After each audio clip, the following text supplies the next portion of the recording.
দিয়েছি, ইরিগেশন ডিপার্টমেন্টকে চিঠি দিয়েছি, আমরা আমাদের ইস্টার্ন রিজিয়নের মিটিংগুলোতে আলোচনা করেছি, নীতি আয়োগের মিটিংগুলোতে আলোচনা করেছি, কিন্তু কিছুতেই কথা কানে যাচ্ছে না।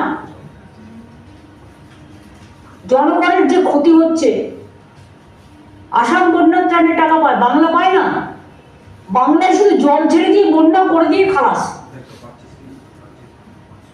আর তারপর ভোটের অঙ্ক অন্য কথা বলবে, তখন সময়টা অন্য হয়ে যায়। আমি এটা বলতাম না, কিন্তু বাধ্য হয়ে বলছি। ভোটের অপর কাজ জনগণের সেবা করা, সেবার পরিবর্তে জনগণের পরিষেবা না দিয়ে নিজেদের পরিষেবা করছে। I am sorry to say. এবং তাই ডিএমএসপিতে যেটা আমি বলতে চাই যে আপনারা এখন থেকে দেখুন, যেগুলো লো ল্যান্ড আছে, কাঁচা মাটির ঘর আছে, যেটা সিএস আপনাদের অলরেডি বলেছেন, যেখানে পুকুর বেশি আছে, মানে ওই স্রোতের জল আসছে,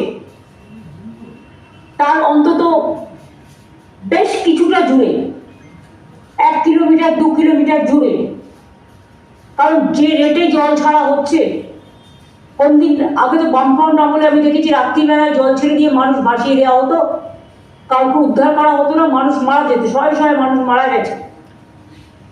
আমরা এখন মনিটরিং করি বলে এটা লক্ষ্য রাখি, কিন্তু আমাদের কাজ হচ্ছে।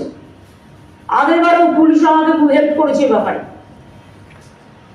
এখন থেকে ডিএমএসপিদের বলবো, সব বিডিওকে, আইসিদের, ওসিদের, কমিশনারকে, অল যা অ্যাডমিনিস্ট্রেশনের অফিসার আছে, মেবি সিভিক অর পুলিশ, সবাইকে মাইকিং করে লো ল্যান্ডে যারা আছেন তাদের সেন্টার ক্রিয়েট করে, আশেপাশে যে বাড়ি আছে, রিলিফ সেন্টার আমরা কিছু কিছু অঞ্চলে করেছি, অনেকগুলো করেছি, কিন্তু যে যে অঞ্চলে রিলিফ সেন্টার নেই, সেখানে আশেপাশে পাকা বাড়ি কি আছে গভর্নমেন্টের দেখে নিন, দেখে নিয়ে সেখানে তাদের নিয়ে এসে রাখুন এবং তাদের রিলিফ দিন, যতদিন পর্যন্ত তারা বাড়ি ফিরতে না পারবে।